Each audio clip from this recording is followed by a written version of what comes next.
পেঁয়াজের খোলসের ভিতর ডিম, আর এই ডিম খেতে অনেক বেশি মজা লাগে। আজকে আমি তোমাদের সাথে খুবই মজাদার একটি রেসিপি শেয়ার করব। এই রেসিপিটা আমি তৈরি করব পেঁয়াজ আর ডিম দিয়ে। এটা খেতে যে কতটা মজা লাগে সেটা তোমরা না বানালে বুঝতে পারবে না। ইফতারে কিন্তু এইরকম একটা আইটেম রাখলে সবাই কিন্তু অনেক বেশি খুশি হয়ে যায়। প্রথমেই আমি এখানে 3টি পেঁয়াজ নিয়ে সেটা কুচি কুচি করে কেটে নিয়েছি। পেঁয়াজটাকে কিন্তু ভালোভাবে কুচি করে কেটে নিতে হবে। এরপর আমি এখানে দিয়ে দিব 2 চামচের মতো বেসন। এরপর আমি এখানে দিয়ে দিব 1 চামচের মতো কর্নফ্লাওয়ার। তোমাদের কাছে যদি বেসন আর কর্নফ্লাওয়ার না থাকে তাহলে তোমরা সেক্ষেত্রে আটা বা ময়দাও ইউজ করতে পারবে। আর এখন আমি এখানে দিয়ে দিব 1/2 চামচ আদা বাটা, 1/2 চামচ রসুন বাটা, দিয়ে দিব 1 চামচের মতো মরিচের গুঁড়া, পরিমাণ মতো লবণ দিয়ে দিব। এরপর আমি এখানে একটা ম্যাজিক মশলা দিয়ে দিব। ম্যাজিক মশলাটা কিন্তু অবশ্যই দেওয়ার ট্রাই করবে, এটা দিলে কিন্তু এটার স্মেলটা অনেক বেশি ভালো আসে। এরপর আমি এখানে দিয়ে দিব কাঁচামরিচ।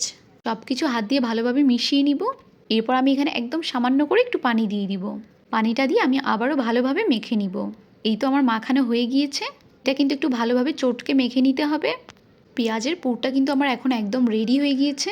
অন্যদিকে কিন্তু আমি ডিমও সিদ্ধ করে নিয়েছি। এখন আমি ডিমটাকে মাঝখান থেকে 2 টুকরো করে নিব। এক এক করে সবগুলো ডিমকে আমি 2 পিস করে কেটে নিব। তোমরা যদি ছোট করে বানাতে চাও সেক্ষেত্রে এটাকে 4 টুকরো করেও করে নিলে হবে। সবগুলো ডিম কাটা শেষ হয়ে গিয়েছে। এখন আমি পেঁয়াজের পুরটাকে হাতে নিয়ে নিব। পেঁয়াজের পুরটাকে গোল গোল করে নিয়ে আমি এখানে একটা ডিম দিয়ে দিব। ডিমটা পেঁয়াজের খোলসের ভিতরে দিয়ে আমি এটা ভালোভাবে আটকে নিব। যদিও কিন্তু এটা ভালোভাবে আটকাতে চাইবে না, তারপরেও তোমরা উপর থেকে এইভাবে গোল গোল করে নিয়ে নিবে।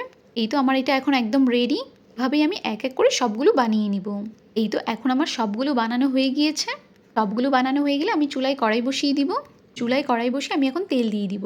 তেলটা দেওয়া হয়ে গেলে আমি চুলার আঁচটাকে মিডিয়াম লোতে রেখে দিব। তেলটা যখন কুসুম গরম হয়ে আসবে তখন আমি বানিয়ে রাখা ডিমের এই বলটা এখানে দিয়ে দিব। খুব আস্তে হাতে দিতে হবে, নাহলে কিন্তু পেঁয়াজটা ছড়িয়ে যাবে। আস্তে আস্তে এক এক করে এখন আমি সবগুলো দিয়ে দিব। সবগুলো এক এক করে দেওয়া হয়ে গেলে আমি চুলার আঁচটাকে মিডিয়াম লোতে রেখে ফ্রাই করে নিব। এটা ফ্রাই করার সময় এত সুন্দর একটা স্মেল আসছিল। এক পাশ যখন ভালোভাবে হয়ে আসবে তখন আমি এক এক করে উল্টে দিব। কালারটা দেখে নিশ্চয়ই তোমরা বুঝতে পারছো এটা কতটা সুন্দর হয়েছে। এরপর আমি অন্য পাশও ভালোভাবে ফ্রাই করে নিব।